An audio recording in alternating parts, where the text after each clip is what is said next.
Assalamualaikum warahmatullahi wabarakatuh. Yang terhormat Ibu Dian selaku dosen pembimbing pada mata kuliah ilmu administrasi bisnis, serta teman kelompok yang saya banggakan, puji syukur marilah kita panjatkan kepada Allah Subhanahu wa Ta'ala dan salawat serta salam semoga tetap tercurahkan kepada baginda Rasulullah Shallallahu Alaihi Wasallam. Dengan berkatnya kita dapat berkumpul walaupun dengan daring seperti ini. Kami dari kelompok 5, adapun topik yang akan kita presentasikan pada diskusi kali ini yaitu tentang karakteristik kinerja. Saya Anissa Purnamasari selaku moderator untuk mengatur jalannya diskusi kali ini. Sebelumnya saya akan memperkenalkan anggota kelompok saya. Dipersilahkan.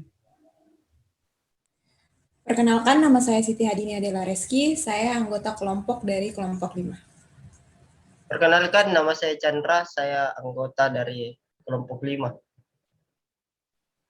Perkenalkan, nama saya Trisna Putri Utama, saya anggota dari kelompok 5. Baik, untuk mempersingkat waktu, mari kita masuk ke pokok bahasan dengan pemateri Siti Handini. Dipersilahkan.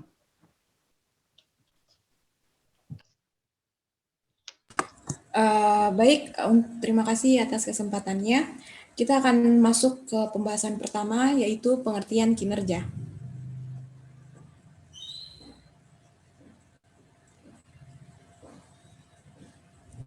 Baik, adapun pengertian kinerja, kinerja berasal dari kata job performance atau actual performance yang berarti prestasi kerja atau prestasi sesungguhnya yang dicapai oleh seseorang.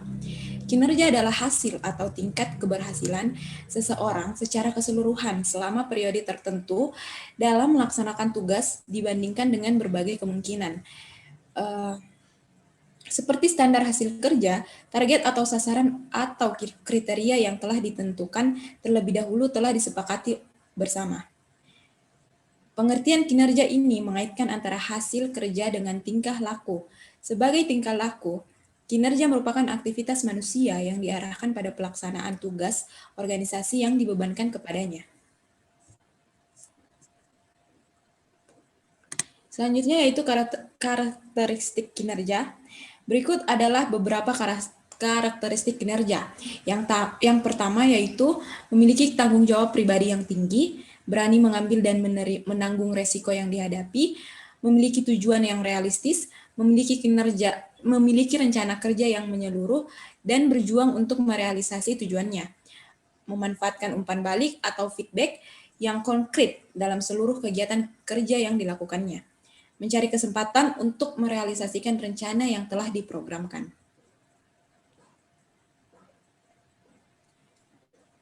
Selanjutnya kita masuk ke poin kedua, yaitu indikator kinerja atau cara untuk meningkatkan kinerja. Berikut adalah indikator kinerja. Yang pertama yaitu kualitas.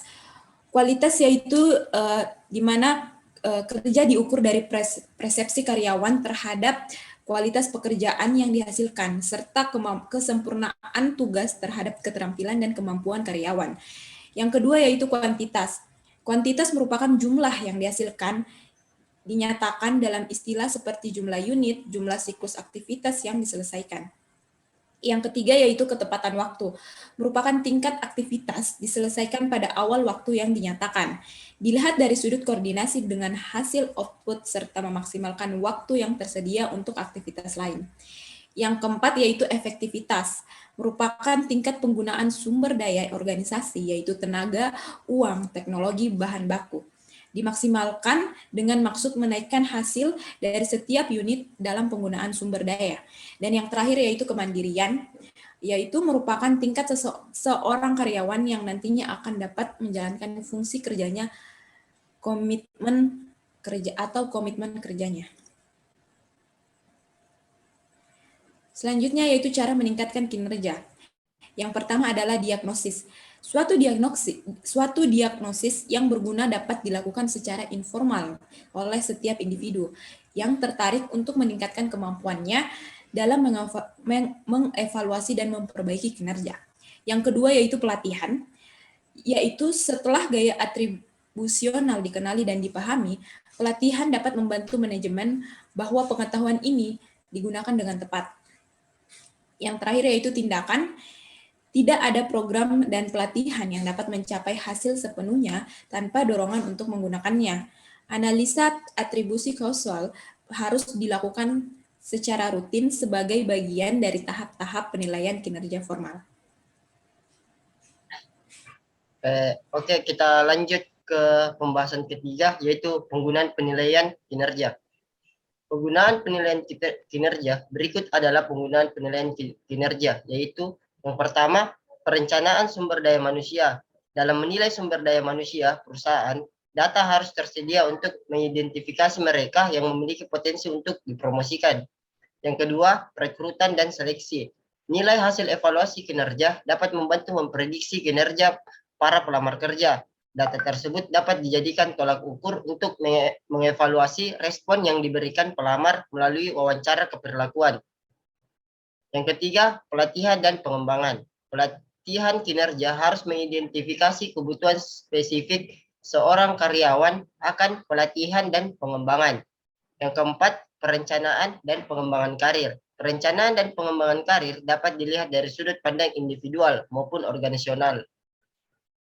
Data penilaian kinerja penting dalam menilai kekuatan dan kelemahan karyawan dalam menentukan potensi seseorang. Yang kelima, program kompensasi. Hasil penilaian kinerja memberikan sebuah dasar untuk membuat keputusan rasional yang berkenaan dengan penyesuaian bayaran. Yang keenam, hubungan kekaryawanan internal. Data penilaian kinerja sering digunakan untuk membuat keputusan di beberapa bidang hubungan kekaryawanan internal, mencakup promosi, demosi, pemberhentian, pemutusan hubungan kerja, dan transfer. Dan yang ketujuh, penilaian potensi karyawan. Perusahaan mencoba menilai potensi karyawan dengan menilai kinerja karyawannya.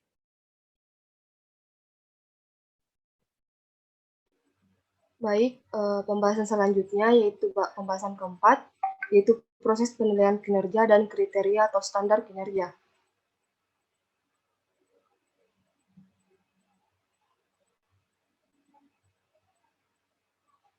Jadi proses penilaian kinerja ada 5, yaitu yang pertama mengidentifikasi tujuan-tujuan penilaian secara spesifik, yang kedua yaitu menetapkan kriteria-kriteria kinerja dan mengkomunikasikannya kepada karyawan.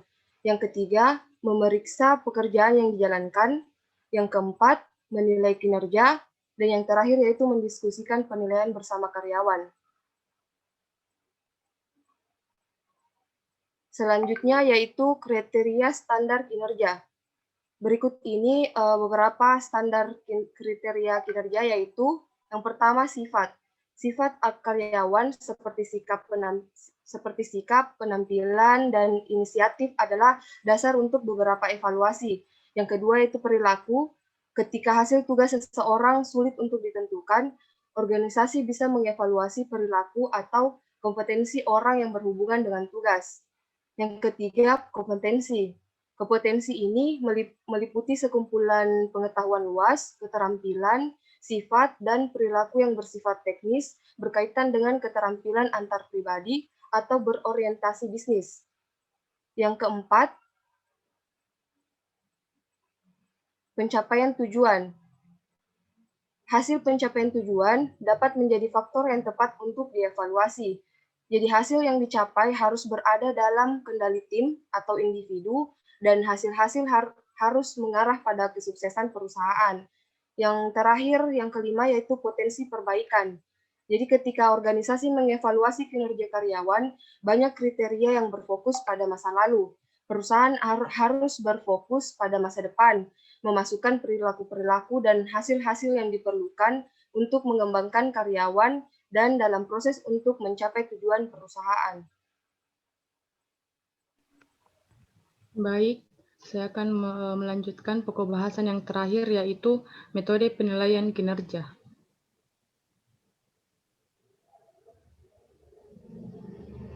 Metode penilaian kinerja.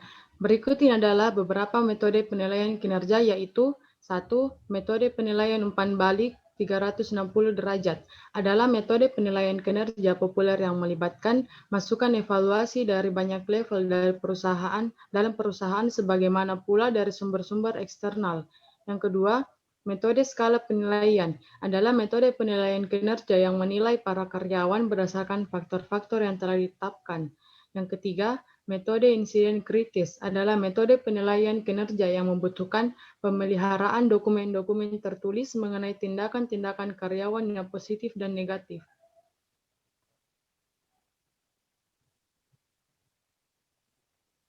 Yang keempat, metode esai adalah metode penilaian kinerja di mana penilai menulis narasi singkat yang menggambarkan kinerja karyawan.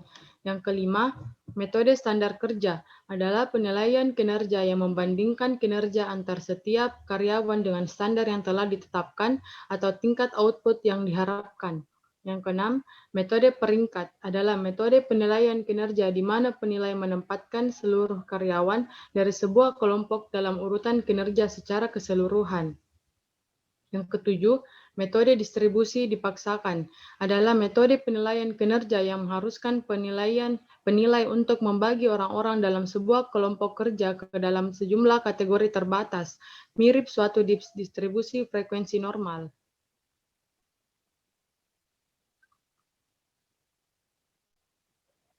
Yang kedelapan, metode skala penilaian berjangkar keperilakuan adalah metode penilaian kinerja yang menggabungkan unsur-unsur skala penilaian tradisional dengan metode insiden kritis. Yang terakhir, sistem berbasis hasil. Manajer dan bawahan secara bersama menyepakati tujuan untuk periode penilaian berikutnya dalam sebuah sistem berbasis hasil yang di masa lalu merupakan suatu bentuk manajemen berdasarkan tujuan. Baiklah, demikian pemaparan materi dari kelompok 5, kurang dan lebihnya mohon dimaafkan. Wabillahi taufiq wal hidayah. Wassalamualaikum warahmatullahi wabarakatuh.